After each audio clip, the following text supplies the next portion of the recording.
ተፈጥሮ ቅጣቷ ያያየለ ፍጥረት ቅጣቱን ከመቀበል ውጪ የሚያደርገው ጠፍቶት እየተጨነቀ ያለበት ሰዓት ላይ ደርሰናል። ከአንዱ የዓለም ጥግ እስከ ሌላኛው ጫፍ ድረስ የተፈጥሮ ቁጣ ውጤት የሆነ አደጋ ያልጎበኘው ቦታ አይገኝም። አንዱ በሰደድ እሳት ሲነድ፣ ሌላኛው በጎርፍ ሲጥለቀለቅ፣ ከፍተኛ የእሳተ ገሞራ ፍንዳታ ዓለምን ሲያስጨንቅ፣ የአየር ንብረት ለውጥ መሮርን ሲፈታተን በሩቅ ተከስቶ ሰምተን በቅርብም ደርሶ አይተናል። ነገር ግን አሁን ላይ ከምንጊዜውም በላይ በርትቶ የመጣው የተፈጥሮ አደጋ ግን ሰምተን ብቻ የምናልፈው አያድርስ ነው ብለን የምንረሳው አይመስልም። የተፈጥሮ አደጋዎች አንድም ከፈጣሪ ዘንድ የሚታዘዙ የማንቂያ ደውሎች ሲሆኑ አለያም ደግሞ የሰው ልጅ ተፈጥሮን ለመቆጣጠር ፈጣሪን የተጋፋበት የሥራው ውጤት የተግባሩ መልስ ነው። ዘመናችን ደግሞ የአምላክን ኃይል ረስተን አስተዳዳሪነቱንም ዘንግተን በደረስንበት የእውቀት ልክ ተመክተን ተፈጥሮን ለመግዛት እየጣርን ያለበት ጊዜ መሆኑ አይዘነጋም። ይሁን እንጂ ምርምራችን ከፈጣሪ ቁጣ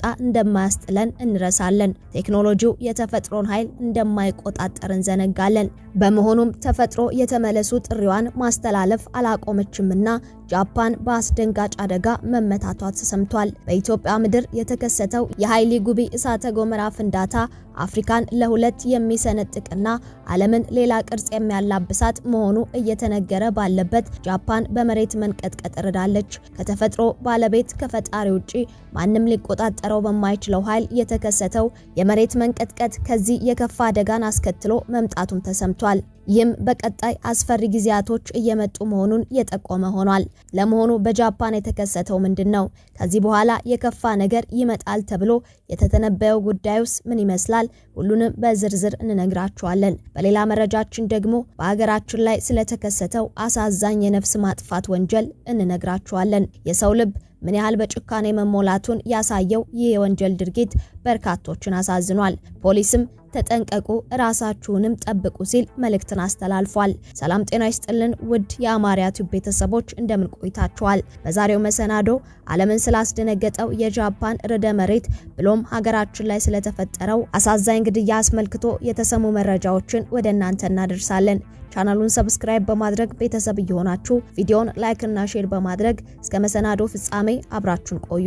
በጃፓን ምድር የተከሰተው የመሬት መንቀጥቀጥ እጅግ የገፋ ከመሆኑ ባሻገርም በቀጣይም ከባድ አደጋ የሚፈጥር ሱናሚ እንደሚያስከትል ተሰምቷል።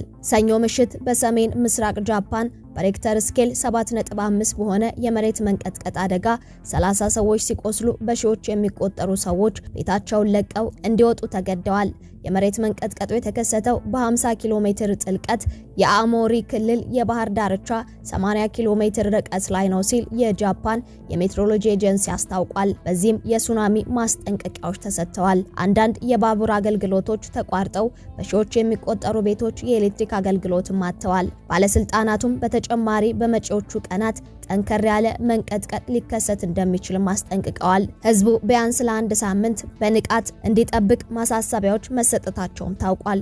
የጃፓን ጠቅላይ ሚኒስተር ሳናይ ታካይቺ በመሬት መንቀጥቀጡ የተጎዱ ዜጎች ጋር ባደረጉት ቆይታም የዕለት ተዕለት የመሬት መንቀጥቀጥ ዝግጅታቸውን እንዲያጠናክሩ መክረው የቤት ዕቃዎችን አቀማመጥ ጥንቃቄ እንዲያደርጉም አሳስበዋል። የመሬት መንቀጥቀጥ ከተሰማም ወዲያውኑ ያንን አካባቢ ለቀው ለመውጣት እንዲዘጋጁም አሳስበዋል። ባለፉት 10 ዓመታት ውስጥ ብቻ ተፈጥሯዊ አደጋዎች ደጋግሞ የጎበኛት ምድሪቱ መሬት መንቀጥቀጥና ሱናሚ ግንባር ቀደም ተጋላጭ የሆነችው ጃፓንም በሬክተር ስኬል መለኪያ 7.5 የደረሰ መሬት መንቀጥቀጥ አስተናግዳለች። ባለስልጣኑ ማክሰኞ ዕለት እንደገለጹት ከሆነም ሰኞ ዕለት ከምሽቱ 11 ሰዓት ከሩብ በሰሜን ምስራቅ ጃፓን በተከሰተው የመሬት መንቀጥቀጥ ሳቢያ 30 ሰዎች ቆስለዋል። መንገዶች ተበላሽተዋል። የገበያ ማዕከላት ወድመዋል። በዚህም የበረዶ ወቅት የኤሌክትሪክ ኃይል ማስተላለፊያ በመውደሙ በሺዎች ለሚቆጠሩ ሰዎች በብርድና ቅዝቃዜ ተጎድተዋል ሲሉም ተናግረዋል። የጃፓን ሜትሮሎጂ ኤጀንሲም የመንቀጥቀጡ ማዕከል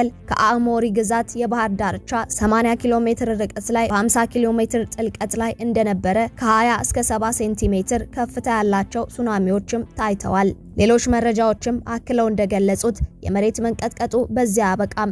በቀጣይ ቀናት ከባህር በኋላ እስከ 3 ሜትር የሚደርስ ሱናሚ የጃፓንን ሰሜን ምስራቅ ባህር ዳርቻ ሊመታ እንደሚችል ስጋት እንዳለ ተነግሯል። በሆካይዶ አሞሪና ኢዋቴ ግዛቶች ላይም የሱናሚ ማስጠንቀቂያዎች መሰጠታቸው ተሰምቷል። የእሳት አደጋና የአደጋ አስተዳደር ኤጀንሲም የመሬት መንቀጥቀጡን ተከትሎ 23 ሰዎች ቆስለዋል ሲል የህዝብ ብሮድካስቱም ዘግቧል። አብዛኛዎቹ ተጎጂዎች በወደቁ ነገሮች ተመተዋል። በርካታ ሰዎችም በሃቹኔ በሚገኘው ሆቴል ውስጥ ቆስለዋል ሲሉ መረጃዎች አሳውቀዋል። የጃፓን መሬት ታይቶ በማይታወቅ ሁኔታ ሲርገፈገፍ መታየቱም ከፍተኛ ድንጋጤ የፈጠረ ሲሆን ያደረሰው ጉዳት ደግሞ እጅግ አሳዛኝ ሆኗል። በቀጣይ ደግሞ ከዚህ የባሰ አስከፊ አደጋ ሊያስከትል የሚችል ሱናሚ ሊመጣ እንደሚችል ከቦታው እየወጡ የሚገኙ የትንበያ መረጃዎች ያሳወቁ ሲሆን ይህም በህዝቡ ዘንድ ፍርሃት እንዲነግስ አድርጓል። መጽሐፍ ይህ ሁሉ የምጥ መጀመሪያ ነው እንደሚል ምድራችን ከዚህ የከፉና መቆጣጠር የማትችላቸው አደጋዎች እንደምታስተናግድ ሳይንስ እየመሰከረ ይገኛል። በመሆኑም እየተፈጠሩ ያሉ አደጋዎች ከሳይንስ ትንታኔዎች ባሻገር ከፈጣሪ የተላኩ ምልክት የማንቂያ ደውሎች መሆናቸውን ልብ ማለት ያስፈልጋል። ፍጥረትን የሚገዛ ተፈጥሮንም የሚያስተዳድር አምላክ ሁሉን በምክንያት የሚከውን ነውና የእርስ በርስ ጦርነቶችን አቁመን ምድርን በደም ከማራስ ብንቆጠብ ኃጢአታችንን ተናዘን በንስሐ ወደ ፈጣሪ ብንመለስ ይቅርታና ምሕረት የሚያደርግ አምላክ በመሆኑ ወደ እርሱ እንመለስ። አደጋዎች ሁሉ ለጥፋት አለመሆናቸውን በመረዳት አምላካችንን ይቅርታ ለምረን የምሕረት ገጹን እንዲመልስልን እናድርግ እያልን ወደ ሌላኛው መረጃችን እናመራለን። መቼም ሀገራችን ላይ የተፈጸሙ ያሉ ወንጀሎች ከጊዜ ወደ ጊዜ እጅግ አሳዛኝ እየሆኑ ሰውን ምን ነክቶት ነው ልቡ በጭካኔ የተሞላው የሚያስብሉም እየሆኑ ከመጡ ሰነባብተዋል። ዛሬም የተሰማው ወንጀል እጅግ የሚያሳዝን ነው። ተሳፋሪውን ገድሎ የተሰወረው ወንጀለኛም በሕግ ቁጥጥር ስር መዋሉን ፖሊስ አስታውቋል።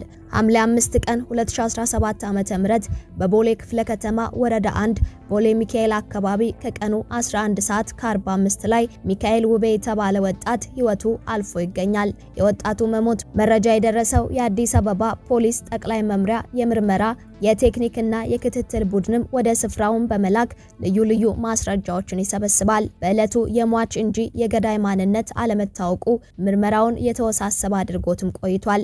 ተጠርጣሪው ጅብሪል ብርሃኑ የሰሌዳ ቁጥር ኮድ 3B51 857 አዲስ አበባ ቪትስ ተሽከርካሪ እየነዳ ሟች ሚካኤል ውቤ በ200 ብር የትራንስፖርት አገልግሎት እንዲሰጠው ይስማሙና ጉዞ ይጀምራሉ። ስካይላይት ሆቴል አካባቢ ሲደርሱ ሟች ተጨማሪ 100 ብር በመጨመር 300 ብር ቢከፍልም አሽከርካሪው ጅብሪል ግን ክፍያው ያንሰኛል፣ 600 ብር ልትከፍለኝ ይገባል በማለቱ በሁለቱ መካከል አለመግባባት ይፈጠራል። ሁለቱም በመከራከር ላይ ባሉበት ሁኔታ አሽከርካሪው የዋጋ ግምቱ 70 ሺህ ብር የሚያወጣ የሟችን ስልክ ቀምቶ ሲያመልጥ ሟች በመኪናው ጋቢና የተሳፋሪ መቀመጫ በር በኩል በመንጠልጠል ስልኩን ለማስመለስ ሲሞክር አሽከርካሪው ከስካይላይት ሆቴል በጉምሩክ በኩል አድርጎ ሚካኤል ውቤን እየጎተተ በማሽከርከር ቦሌ ሚካኤል የትራፊክ መብራት አካባቢ ሲደርሱ ሹፌሩ ሚካኤል ውቤን ገፍትሮ በመጣል ሕይወቱ እንዲያልፍ ማድረጉን ፖሊስ ባደረገው ምርመራ አረጋግጧል። ተጠርጣሪው ጅብሪል ብርሃኑ ድርጊቱን እንዴት እንደፈጸመም ከተያዘ በኋላ በመሃላቸው የተፈጠረውን ግጭት ጨምሮ ያከናወነውን ተግባር መርቶ አሳይቷል። የምርመራ መዝገቡ እንደሚያስረዳውም ክትትሉ በቀጠለበት ሁኔታ ሟች ከአትላስ አካባቢ በቪትስ መኪና ተሳፍሮ የሄደ ስለመሆኑ ከወንጀሉ ስፍራ የተገኙ ልዩ ልዩ ማስረጃዎች መነሻ በማድረግ በተደረገው ምርመራ ተረጋግጧል።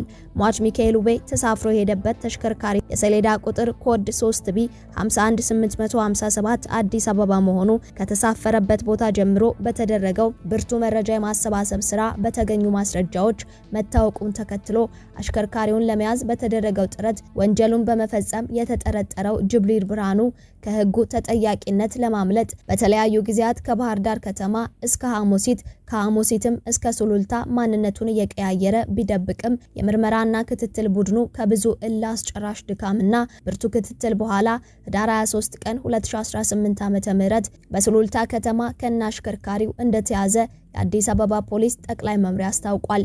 ሰዎች የግል ትራንስፖርት ወይም በኪሎ ሜትር ርቀት ክፍያን የሚጠይቁ የታክሲ አገልግሎትን ለመጠቀም ሲፈልጉ በአገልግሎቱ መተግበሪያ መገልገል እንደሚገባቸው፣ ነገር ግን ከመተግበሪያ ውጪ የሚደረጉ ስምምነቶች ለጭቅጭቅ አለፍ ሲልም ለወንጀል የሚያጋልጥ ስለሆነ አገልግሎቱን የሚሰጡም ሆነ ተገልጋዩ ማህበረሰብ ጥንቃቄ ሊያደርግ እንደሚገባ የአዲስ አበባ ፖሊስ ጠቅላይ መምሪያ መልእክቱን አስተላልፏል። ውድ የአማርያ ቲዩብ ቤተሰቦች እኛም በእያንዳንዱ እንቅስቃሴዎቻችን ሁሉ ጥንቃቄ አይለየን እያልን የዛሬውን መሰናዶ አበቃን። አብራችሁን ስለቆያችሁ ከልብ እናመሰግናለን። ዳግም በሌሎች ወቅታዊ መሰናዶች እስክንገናኝ በያላችሁበት ቸር ቆዩልን።